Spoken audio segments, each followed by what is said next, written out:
Nigerians are tired.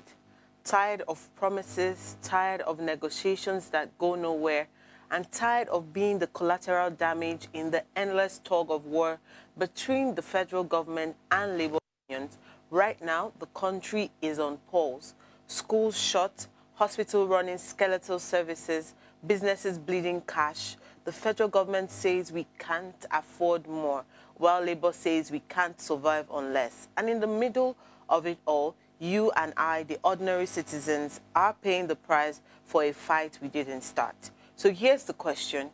Is this strike deadlock about genuine economic challenges, or is it just another chapter in Nigeria's long history of broken promises and power games?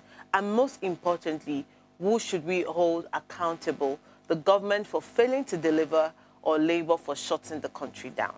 This is where I welcome you to Politics Uncensored, where we peel off the uncertainty and speak truth to power.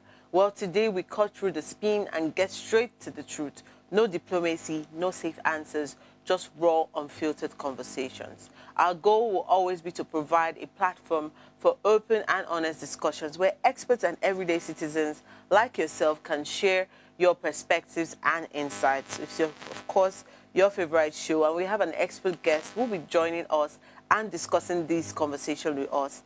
I'm your host, Okikiola Taiwo Jalipo. You can call me the political friend, and I'm here to make political discussions accessible to all. Every of our episodes is all about you, so be a part of the conversation every single Mondays, Wednesdays, and Fridays to add your voice to these discussions. You can also head on to our YouTube channel at Official Upgrade TV. Subscribe button, like, share the link, and invite your friends to join the show right now. All our social media handles are showing right now on the screen. If you want to call us, our phone lines are also open to you.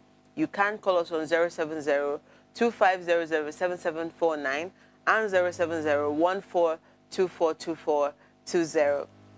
Let's hear what you have to say. We'll go on a break right now. We'll return with our guests and take our top stories in the political space making headlines. So do not go anywhere. We'll be right back shortly.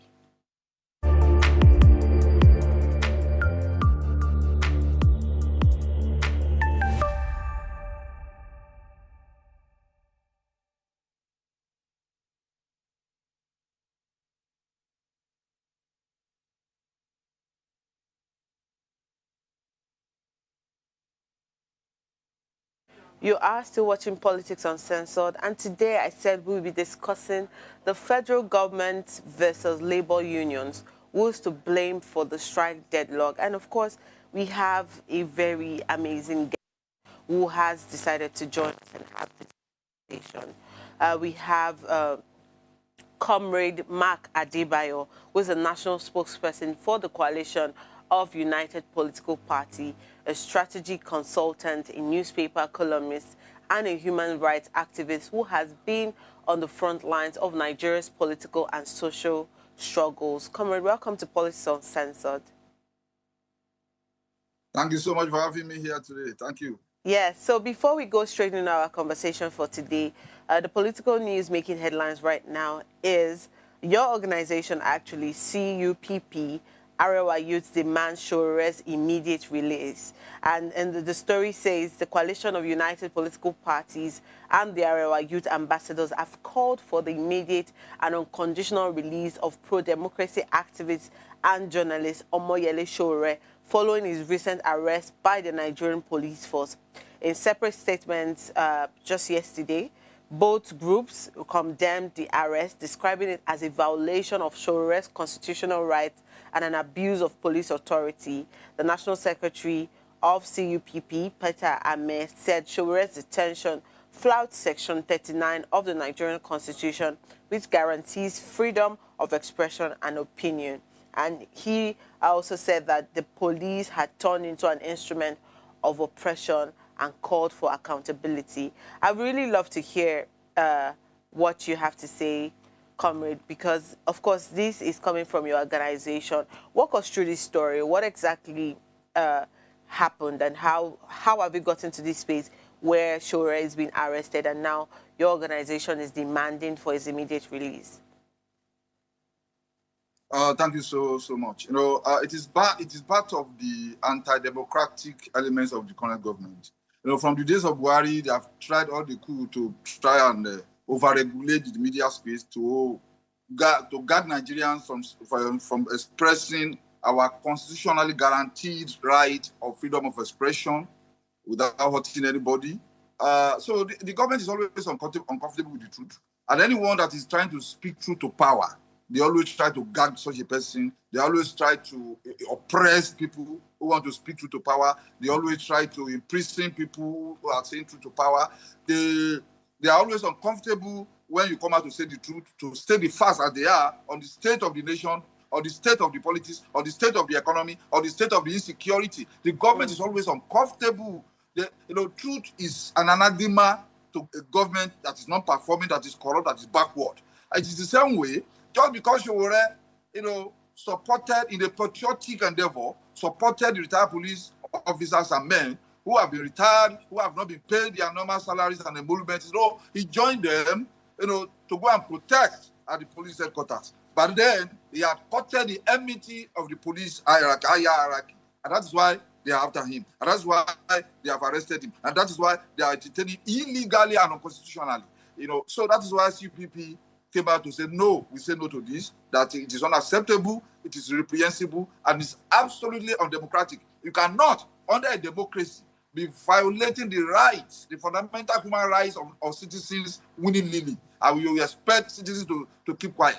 It has always been the intention of this government to make sure that they suffocate the right of the people to speak for themselves, to speak for rights of the people, to speak for democracy, to speak for justice. And we cannot sit back and watch while a government in power, supposedly a democratic government, trying to muzzle our democracy. We will not keep quiet. We will not sit back and do nothing about that. And that is why we are calling on the authorities to immediately release Omoyele. And if they see, up to now, they have not told us any offense are committed. If he has committed any offense, the costs are there. Costs are there. Take him to college, let him go and defend himself, rather than just picking him up, because we are not in a police state.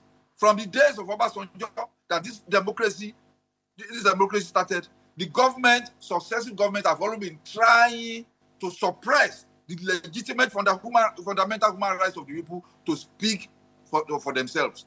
And it cannot continue that way. It cannot continue that way. That is why we are calling for a new direction in this country. We cannot continue the way we have been. They say you cannot do the same thing every time and expecting a different result. It's time for Nigerians to rise up and make sure that, every oppression against one Nigerian affects all of us. They just pick him up because he's speaking the truth to power. Why one of them, just 4 days ago, went to criminally stop a aircraft from taking off. They have not picked that one up. They are still deliberating. They are still meeting. They are still setting up investigation.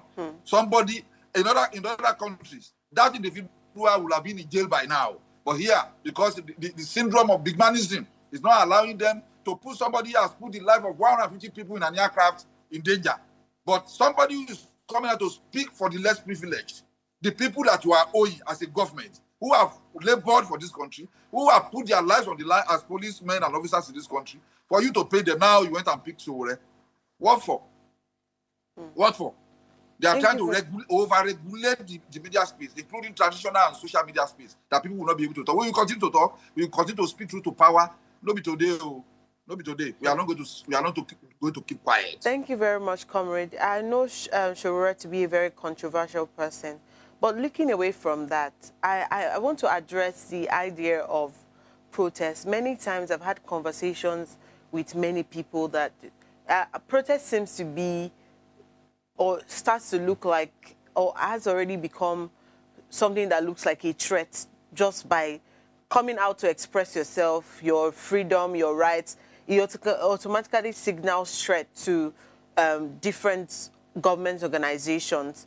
And you see the police immediately. He was, if I saw that video where he was, protesting for the better pay of police officers, but I still saw police officers stopping him from, expressing his human rights. So it's a very dicey situation where we see that sometimes even the people that we claim to be defending might also be stopping us for defending them. And that's the complexity of, the government. And I believe that there's been an overregulation of the media space, which one of the reasons why we created this show, where people can actually openly have conversations about the real issues in Nigeria and openly also express themselves without thinking that there's going to be a media organization that's going to just try to clamp them down. So I believe that when we start to have the conversations about what other ways can we express ourselves other than protest, if we're going to protest, what other methods can we strategically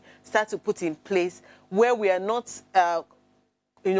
oppressing the people who are activists, but rather encouraging them to keep standing up for other Nigerians who have no voice to stand for themselves to now stand. So beyond that, I think that we will still wrap maybe a conversation around protests and how people can now, or activists can now start to protect themselves in cases where they are seemed or sought as dangers, to the powers that be in that sense. So that would be my take on that story. We have some comments here.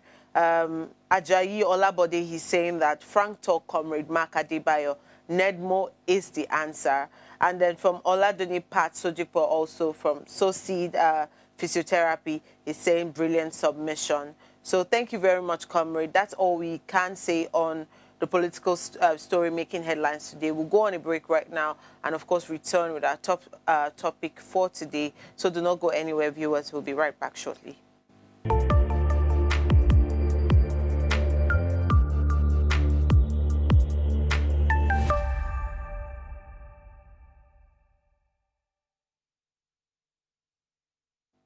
You are still watching Politics Uncensored, and today we are discussing the federal government versus the labor union, and we're asking who's to blame for the strike deadlock. If you've been following the news lately, you think Nigeria has turned into a country on permanent pause. Doctors have downed tools, teachers have locked classrooms, aviation workers have grounded flights. Even the electricity sector has threatened to switch off the lights. From hospitals to airports, government offices to schools, it feels like every week another union is on strike. And the common thread is the same: promises made, promises broken. The federal government says it's doing its best in tough economic times. The labor union says they have had enough of excuses. And once again, we find ourselves here, a nationwide deadlock where both sides are digging in and everyday Nigerians are the one caught in the crossfire. So here's my question, and we're asking today: is this a failure of leadership, a failure of negotiation, or both? And when the dust settles, who should take responsibility for the paralysis gripping the country, the government or the unions? Of course, we still have Comrade Mark Adebayo, who has so graciously joined us today. So thank you for staying there, Comrade Adebayo. Let me ask straight: what is the problem with our deadlock strikes, and why do we have this strike over and over again? The history of industrial relations in this government, in this country, from independence to date, has always been an atrocious one.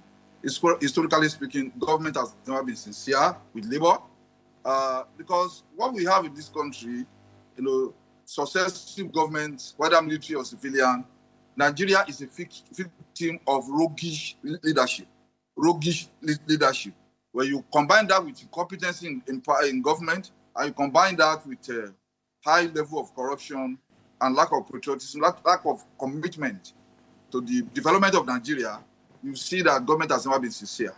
Let me give one example. Since 2009, the federal government entered into an agreement with ASU, Academic Staff Union of Nigerian Universities.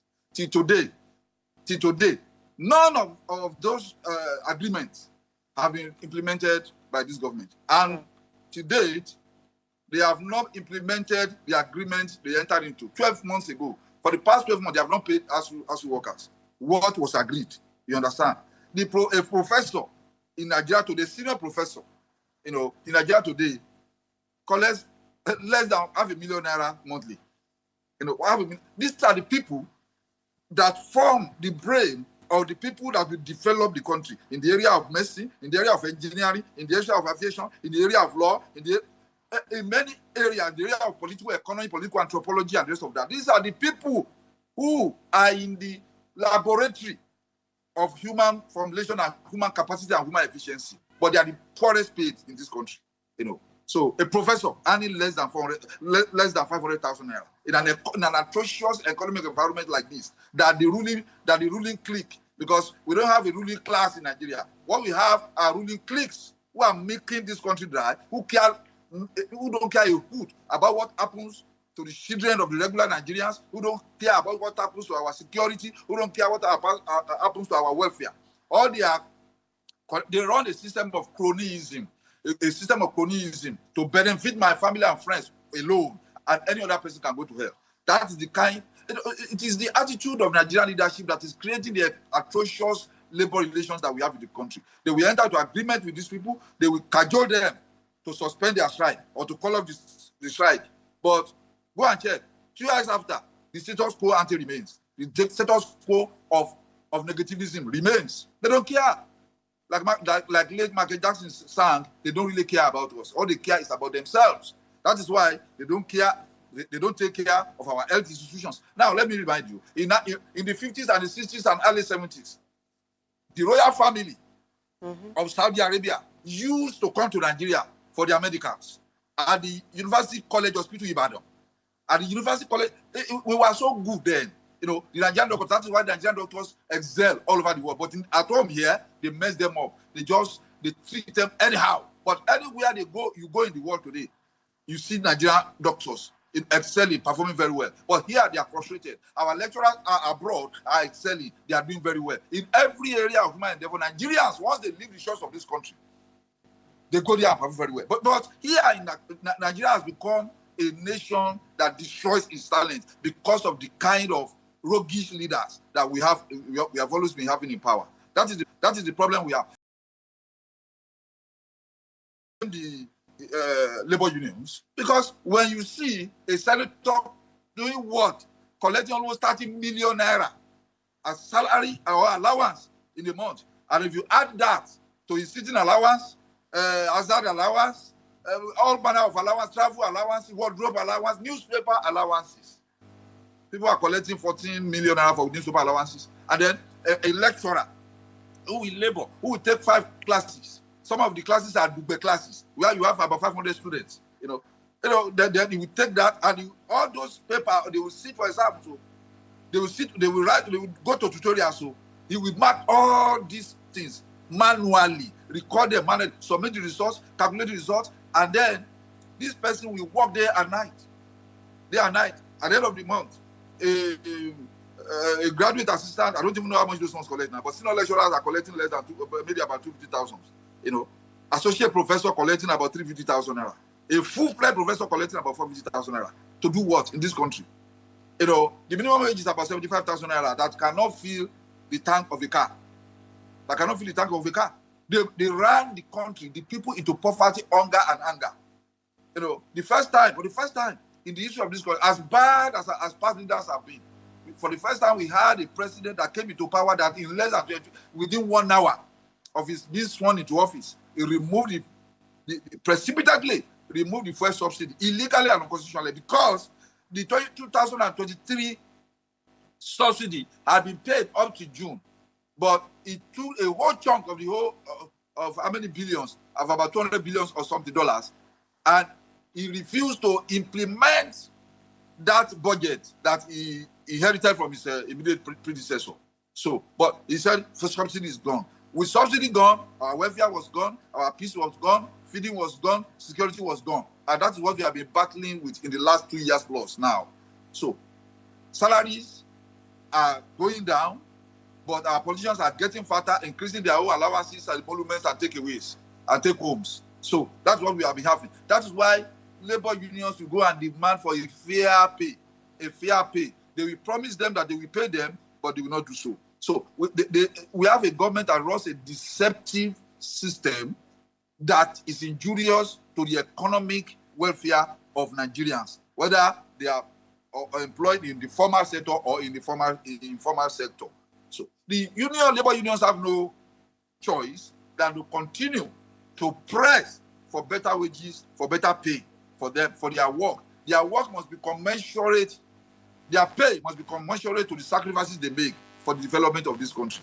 But politicians, you see an ordinary local government councillor building a mansion. What is its contribution to the development of this country, especially to the economic development of this country, to an indigenous technological takeoff of this country? What is its contribution? Now, talking, we are on the same, in terms of nationhood, we are on the same, we are supposed to be the same intermediate, we are not first nation, second nation, intermediate nation status. But go to Turkey today. Our people are running there for medical tourism. Our people are running there for education. We are going there for business because it has an environment that is far more developed and better than us. Turkey can compete with any nation in Europe. Can compete with any nation in Europe. So, but where are we today? What are our politicians doing? What they do? Look, 2 years to the next election, they are already campaigning, breaking the laws, breaking the electoral act, breaking the constitution with impunity. And that is where we are advocating.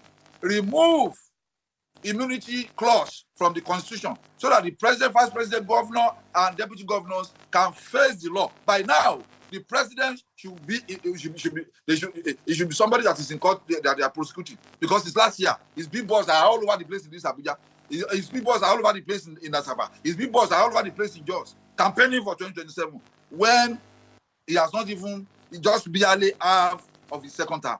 That is the kind of thing. That is why they don't pay attention to the welfare of workers. That's why they don't pay attention to the welfare of citizens. That's why they have neglected security, economic welfare, and even education and health in this country. It's quite unfortunate. But Nigerians will not keep quiet. We will find a new direction for this country and ensure that the leader, you see, one day, monkey go market, go come back. One day, the jungle go mature. And Nigerians will insist on responsible, accountable, capable, and efficient and patriotic leadership that is incorruptible. Yeah, you've raised very valid points, Comrade Mark, and I can say that I align with some of the points that you have made. While I may have different views to some others, but what you have said sounds very fair in theory. But Nigerians are still asking, and they want to know, why does every negotiation between the labor and the government end in a breakdown? What's exactly that missing ingredient that we never find? I remember very well you spoke even about the wages, where we had a back and forth for months.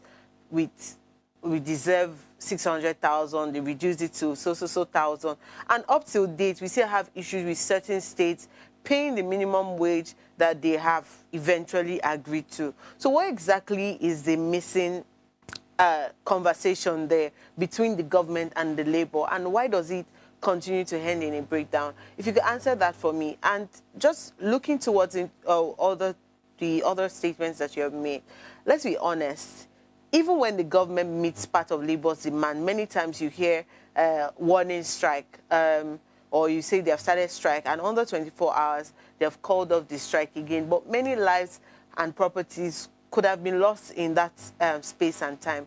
But we've also seen that even after the government meets some of the labor demands, we still see strikes continue. So is labor also guilty of shifting the goalposts, even if was to shift that blame game to them a little bit? Are they also guilty of shifting the blame, the goalpost, or we are just where we are just because it's the federal government? Well, in Wale Ademoyega's book, called Major Wale Ademoyega's book, Why We Struck, I think written in 1983 or 1985, he said there is no value to a promise obtained from an enemy. There is no value to any promise obtained from an enemy, because the Nigerian government has always been behaving as if they are enemies of the people. They are never sincere. When you are dealing with an insincere group of people, you can never depend on anything they tell you, because they contest election by deception, they run election by deception, they win elections by deception. So you cannot expect people who have insincerely gotten into power to now sincerely and fairly negotiate with people who are working for the country. So that is just the simple truth about it. The labor unions are not in the position to shift any goalpost. They are not in position to do that. It is the people in power who will enter into an agreement with them and refuse to implement those agreements. I was a student, and I was a student union leader. When, in fact, my school, the school I went to, now Obafemi Awolowo University, Ile-Ife, was more notorious for strikes. A course of 4 years to go there for 7 years or so. I think I was lucky to escape with my 4 years. I escaped with like 5 years, not up to 6 years. So the only language that these people in power understand is when you tackle them, either with strikes or mass protests. That is when they will listen. That is why when they will even pay attention to you. They don't really care. Now, the same government that is saying they don't have money to pay workers, they don't have money to do, but the government can come in the day of removing subsidy. The following week, he went and bought $150 million US worth of aircraft. Despite that, Nigeria has presidential fleet of about 5 or 6 or 7 jets in the presidential fleet. The government came in, went and bought. One single car was bought for 1.2 billion naira for the president to use within this Abuja. He's not taking it anywhere out. On the day of parade, he will go to Eagle Square with it. When he's traveling, they will carry him in it and go to the airport, and then we fly. You understand? So, the ostentatious environment within which these people operate, you will know that they are in a different world. They are ruling Nigeria, but they are far removed from this country. And that's why there are properties in Dubai, there are properties in Hong Kong, there are properties in America, UK, and Canada, and France, all over the place. And because they have ruined the medical system in Nigeria. Every time they flee abroad, London, France, India, China, Turkey, Togo. I think there's a news flash now that even the president has been hospitalized in London because they have destroyed the fabrics of development in the country. They have no trust in the institutions over which they preside. They cannot submit themselves to the medical system that they themselves have created, brought about, that they supervise, that they preside over. Yes. So their children are not being educated here. The House of Representatives is taking a bold decision to say they want to sponsor a bill that anybody in government cannot send your children outside. You cannot go and take medical treatment abroad. If they are able, but I know this president will not sign that kind of bill. If they are able to get it to be signed, well, maybe they'll be serious, because if they are, look at the other day. No, I don't want to go there. But we know a governor in this country that took his son to primary school when he was governor of that state, and could the child remain there for 1 week? And the child will go there, and then you see 100 policemen to escort a 5-year-old boy to school. And you say you want to demonstrate that, your schools are working. You now sent your little boy to the school. But within 1 week, when there was a threat that they might kidnap the boy, he withdrew the boy. And the mother of the boy was shouting, "Why will you use my son to experiment? This is your crazy idea." You can see the insincerity. This is the kind of people you sit at the round table with and negotiate and believe that they are going to implement what they have agreed to implement. They will say there's no money, but they have enough money when their children want to do wedding. You see how the kind of ostentation. Even Buhari, that the claim was living a Spartan life. The man didn't like money. When his son was doing wedding, you saw what happened. How they are throwing dollars anywhere, using legs to pack dollars aside. For a president who was not ostentatious, who didn't like money, like one former governor would say that he doesn't like money.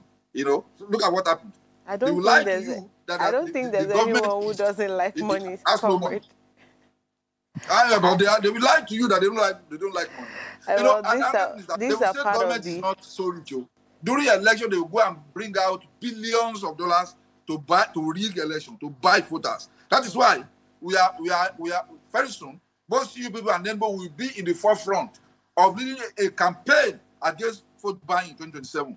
That project is coming very soon. The Nigerians ourselves must stop mortgaging our future by collecting 5,000 naira, 10,000 naira to go and vote for people that will destroy the future of your children and grandchildren. 5,000, 10,000 is even expensive. I remember very well that in 2019, We saw quite a number of videos of 200 naira, 500 naira being paid in exchange for 4 years of certain individuals' lives, and that's very sad. And I also wanted to say that they say generally that Nigerians prefer lies over the truth, but I wouldn't say that I completely agree with that. Many times we have seen lies being split into many dimensions, where at the end of the day, we are at the receiving end of it all.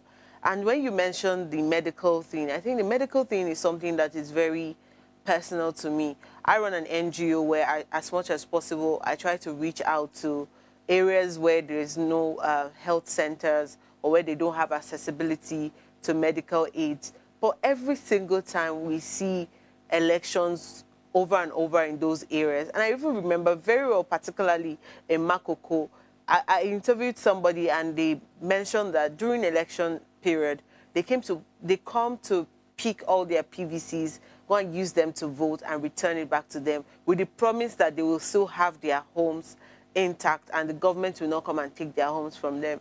And I look at it that, of course, if someone told me that my home would be taken away from me by just a card, and I rather would give that card out than, put myself at the risk of losing my home. But it's just a brain, they have brainwashed them into thinking that they are always going to be at risk. And I agree with you that we need to start tackling this kind of issues, vote buying, the idea that our medicals should be taken outside the country. I told a colleague of mine that it's all right when things might look maybe over the capability of your medical system, but basic things should always be treated here. We shouldn't have to go abroad to do kidney transplant when there's so many resources teaching people how to do this. We have the best kind of doctors who from here would look like junior doctors, but by the time they go abroad, they are top doctors. They start to take the headlines and all of that stuff. So I believe that we need to start tackling medical aid being taken abroad, especially by the elite class, and where it's not accessible to ordinary Nigerians. We also have to tackle the issue of vote buying, which I hope that your organization is starting to advocate for into, the next election. Of course, let's quickly take a breather, and then when we come back, we'll go into this conversation deeper for you guys. So please stay tuned. We'll be right back shortly.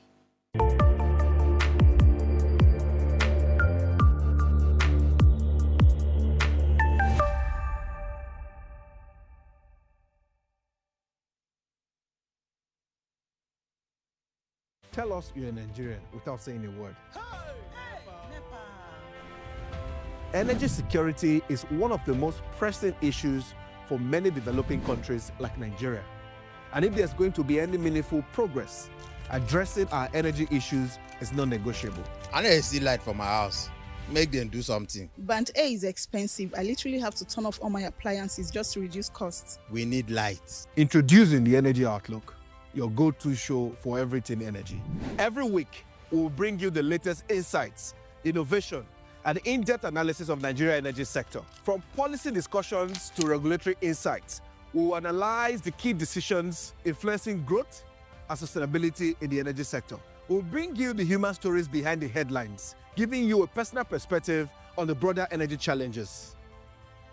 Join me every Friday at 6 p.m. for the Energy Outlook, your guide to the future of energy, where energy means business. Key decisions. I have Ajayi Olabode saying our national system is completely collapsed, and I don't know how we would address this, and I'm sure that's why we also have Comrade Mark to have this conversation with us. But Comrade Mark mentioned something very key, and he spoke about how strikes and protests are the constitutional rights of Nigerians, and this has been a major tactics of the labor, and it has happened over and over again. And just recently, we had doctors go on strike, and all of a sudden, we had the nurses also join them in the strike. And I remember there was someone at my house who was supposed to go for antenatal that day. By the time she got to the hospital, they told her that they are on strike, so she has to go back home and probably come back the following week, which in the case of emergency, I wonder what would have happened. So this brings me to ask this question. At what point does shutting down the country actually cross the line into holding Nigerians hostage? Because I'm sure that sending her back home would not make the government change their mind or would not get that particular voice into the government ear. So at what point do we think that we start to cross the line into holding Nigerians hostage just because we're going on strike to demand for our rights?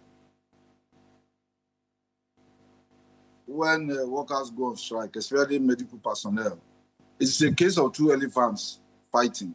It is the grass that suffers. It is Nigerian people that suffer. It is the masses who suffer.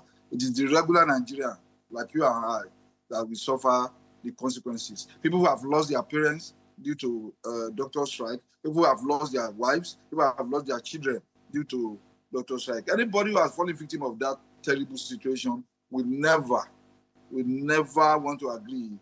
There must be a system, for me, there must be a system whereby medical personnel probably will not. But unfortunately, we have a system that is a systemic rot that is not making anything work. Otherwise, doctors' salaries and allowances should be on the first line charge, so that they don't need to join strikes at all, because it's human life. A strike of 1 hour can cost 100 lives if doctors.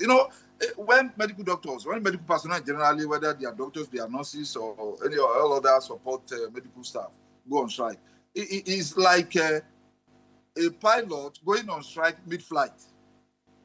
You are already mid-flight, 30,000 above sea level, and the pilot says, "Hey, they have declared strike. I'm striking too," and he leaves the control. And what happens? What happens? So so when medical personnel go on strike, that is why, even that strike is the last option that they have, it shouldn't be. They should not be participating in strikes, because their own job is about human life. Absolutely. It's about human life, and then you cannot joke. You cannot play with human life. So medical personnel should not be among the people who are going on strike. Nigerians are always the victims of this, because the government doesn't feel the pressure. They don't feel the pain. They take their children abroad. Their wives go and deliver abroad. So if they are sick, if they have headache, they go abroad. If they have stomach ulcer, they go abroad. If they are sneezing, they run to France.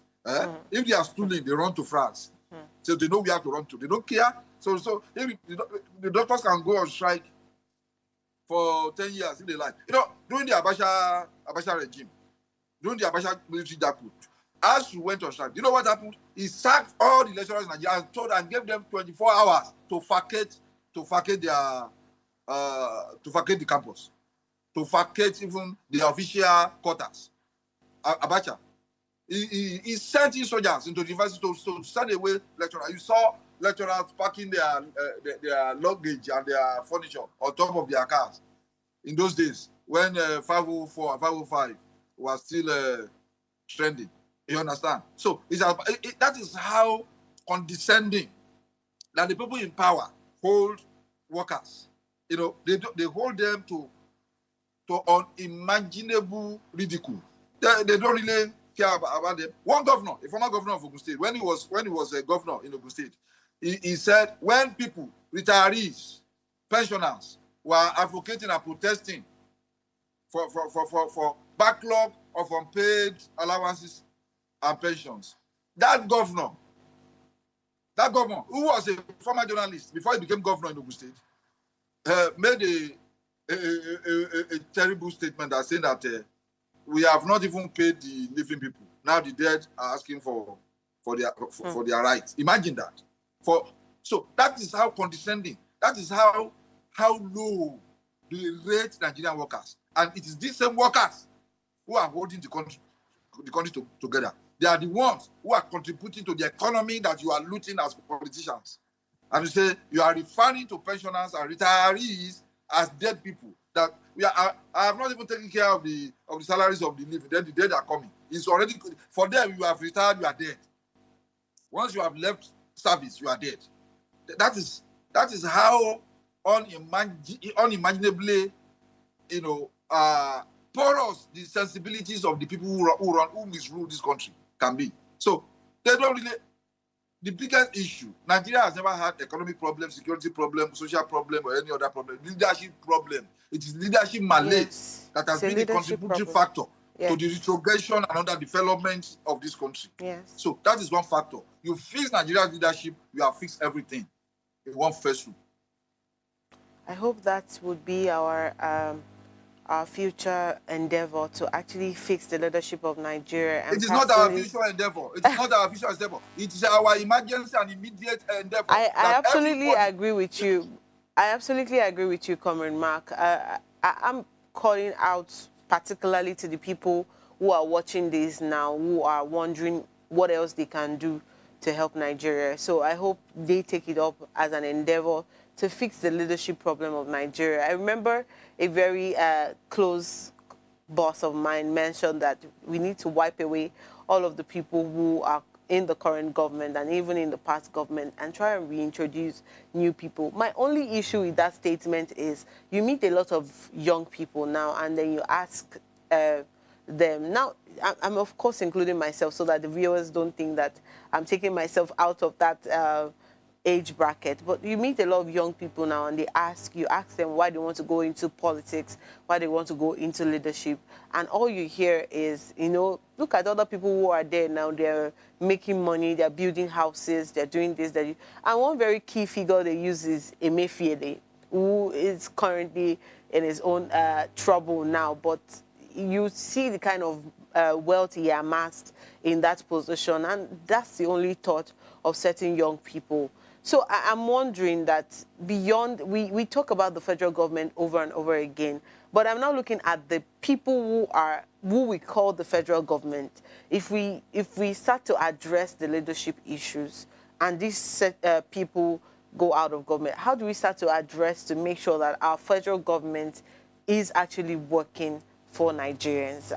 That's one part of the question. The second question I'm asking is, the government keeps claiming that the country can't afford labor demands right now. Especially, I remember very well when they demanded for 600,000 naira each for civilians. That's a fair pay, and even at that, it does not really counter the economic challenges that we're having in Nigeria.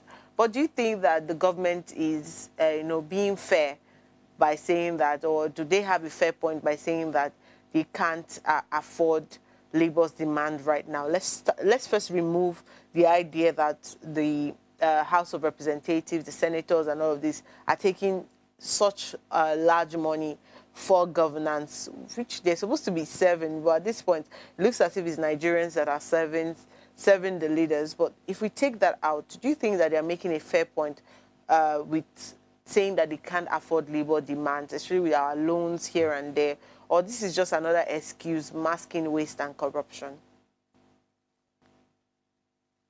Well, they claim they cannot afford to pay a living wage to the Nigerian worker.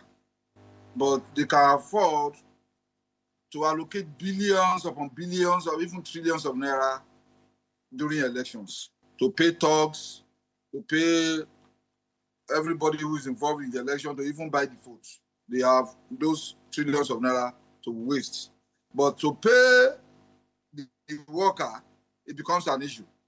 The government is never broke, except when it comes to taking care of the welfare of the people. They will say, no, it's too much, they cannot take care of it. But you see, this is the governor will have like 200, 300, 500 PAs and SSAs, each of them collecting 2 million, 3 million per month. But you cannot pay a medical doctor 1 million naira per month. You cannot pay a professor 1 million, 1.5 million per month. But you have money to live ostentatious lifestyle, to build mansions, whether when you are in office or when you are out of office, to have billions. Go to Dubai. I went to Dubai. I was taken to a particular street from end to end, both right and left. They are telling me Nigerians own all this place. The den chief of army staff, they showed me his house. Some governor, they showed me their house. They know their houses. A taxi driver drives me around. He's telling me this one is belongs to this one, belongs to this one. They know them. And they know them. They have houses, they have mansions. Some of them, they live there permanently now. You know, they live there permanently. Immediately they are out of office, they run outside to go and enjoy their loot. So that is the situation. Well, for us, about the young people, the Gen Z's generation and the rest of that, of course, there's a big disappointment concerning them too, because 65 to 67% of the Nigerian population are youths under the age of 25 years of age, or at least under 30 years of age. This is a humongous demographic that they should use their power to bring in a new direction for this country. But even when you see nowadays, you know, what they do at the announced election, you wonder, can you commit the future of this country into the hands of these people? That in a NAS, the National Association of Nigerian Students election, you see that amount of thuggery, violence, even bloodshed, because of their they call it, I think they call it SUG, Student Union Government. You know, now bringing cultism, thuggery, and going to, in our days, back in the day, it is your intellectual firepower that can get you a single vote from any student, because you will debate, you will talk. Now today they don't debate; they debate with gun, debate with violence and sheer thuggery in the schools. Absolutely. So it's a major issue. It's a major issue for me. That is why even by not those who are in government, people who can afford it, now they send their children to private universities where cultism is not allowed. Exist, yes. Because as generally in the country, the government has abandoned the people to the vagaries of insecurity, of banditry and insurgency. It's the same way that our universities and higher institutions have abandoned, even secondary schools now, even primary schools now have cultists. It is that bad now. So it is you see that some students will run away from school and come back home. That I cannot stand the kind of cultism that is going on in our school. And then the parents are helpless in a way, you know. Parents are helpless in a way, because are you going to go to school with your children? Are you going to? You don't have the power of police. Are you going to? So because these people are supposed to keep the school safe, their children are not there. If they are in the country, they are in one big private university where they pay 5 million naira per annum. When I was in the university, I paid 500 naira per session. 500 naira, not 5,000, no, not 500,000, no, not is 500 naira per session. Today, I have a daughter at that same school. I know how much I'm paying, you know. So the issue is that until we have people who have a sensibility of commitment, patriotism, and God-fearing spirit to govern this country, if it is this same group of ruling clique that continue, and that is why we have a responsibility as citizens to come together and fashion a new direction for this country. To ensure, starting from 2027, it must be able to come together. The youth demography, they must come together in a one. No, they did well in 2023. Now, this obedient movement. The only error is that they succeeded in alienating a large chunk of the population by their sometimes unruly attitude, insulting everybody and bringing more or less trying to now introduce some kind of ethnocentric element into that movement. That was what killed that movement. Otherwise, there was no better candidate to win that election than Peter Obi in 2023. But this, hopefully, somehow, if they are able to manage the obedient movement to be more of an intellectual movement, you know, than a movement that many people will now be seen as a movement of online smashes. So I think it will be better for us, you know. Like look at 2023, the people had better choices. Look at Adewale Adebayo of the SDP, the man, in my own opinion, who had the best manifesto so far among the presidential candidates of 2023.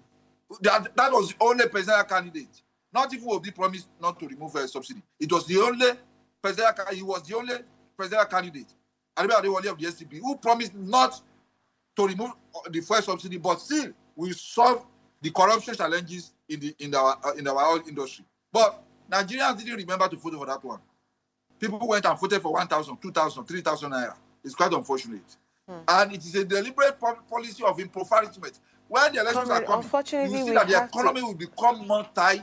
Comrade, unfortunately, we have to go very soon, but I quickly want to ask you, and please use this as your wrapping shot for this conversation. This conversation has been very overwhelming and very eye-opening, and I hope Nigerians can start to demand, you know, for what is truly theirs beyond just online ticketing and maybe strikes and protests. I wish there's going to be other ways. But if you were in the room with both sides today, what's that one compromise that could break this deadlock without leaving Nigerians worse off, where it will not be a story of two elephants fighting and the gas suffering anymore?